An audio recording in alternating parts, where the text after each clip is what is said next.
Welcome to another episode of One Voice Many Stories. I'm your host, Kevin Bradford. Let's dive right into it. The room doesn't feel reactive anymore.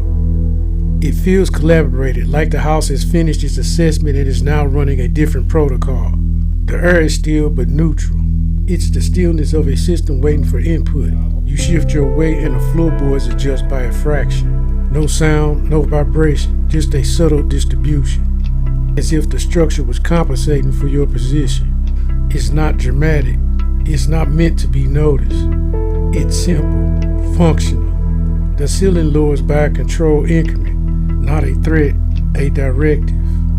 The house is narrowing your field of attention, isolating a single point on the far wall. A rectangular section loosens like a quiet eternal release, like a latch, disengaging inside the framework.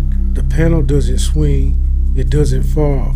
It simply detaches from the tension holding it in place. Behind it is a vertical recess, thin, deep, and newly formed. The edges are clean, uniformed, and free of dust.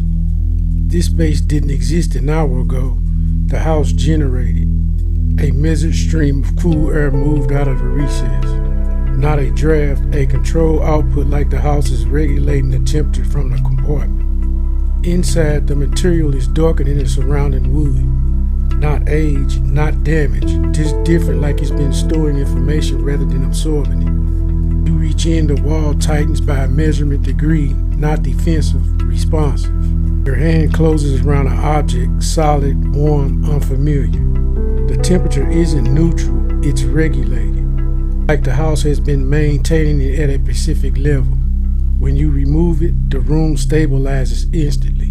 The ceiling reset, the floorboards lock into place, and the air returns to baseline. The objects are small and dense, covenant lines that doesn't resemble carvings or attachings. They look more like pathways, routes, channels, circuits, not decorative, functional. You rotate it and a room shifts with the movement, not mirroring, sinking. The walls adjust their angles by a degree. The lighting recalibrates.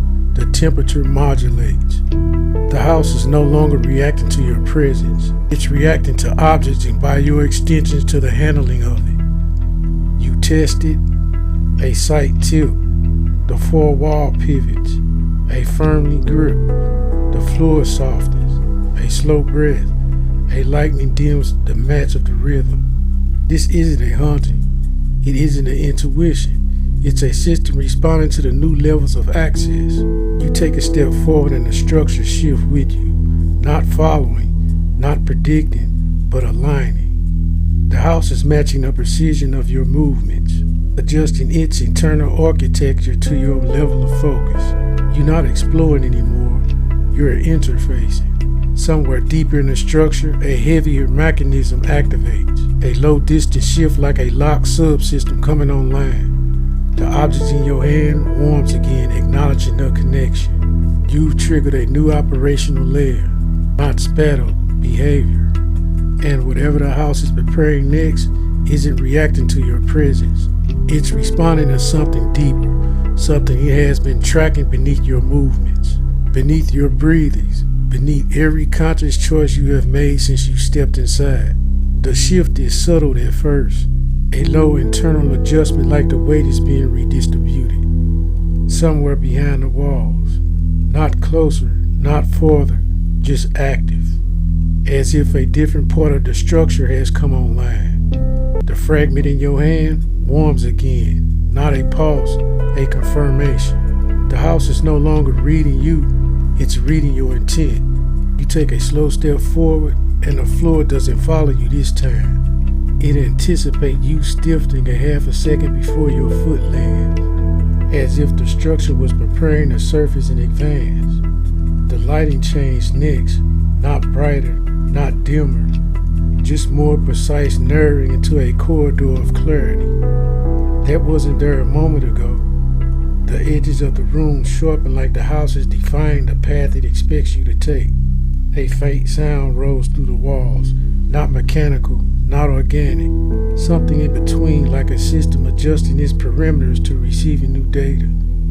You tighten the grip on your fragment and the temperature of the room drops by a few degrees. Not enough to shock you, just enough to signal that the house has shifted into a different mode.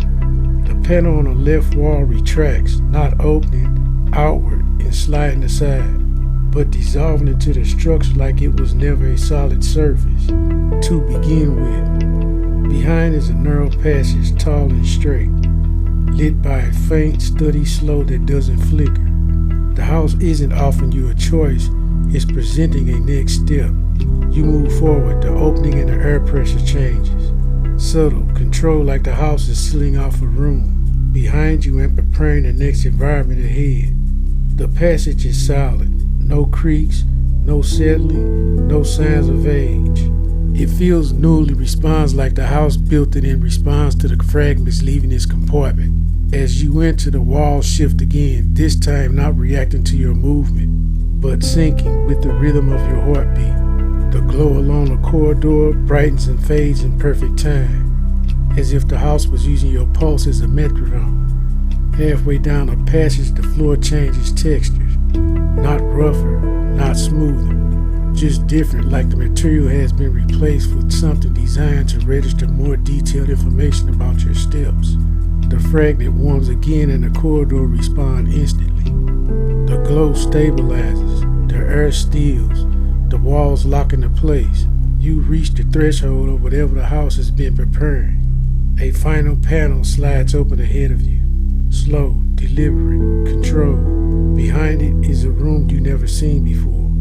A room that feels like less part of a house and more like the center of a system. The air inside is still. The temperature is neutral. The space is weight. Not for your presence, for your decision. The fragment in your hand remits one last faint pulse, like a key signaling the lock has recognized it. And as you step into the room, the structure shifts again, not around you, with you. This is One Voice Mini Stories. Thank you for listening to another episode.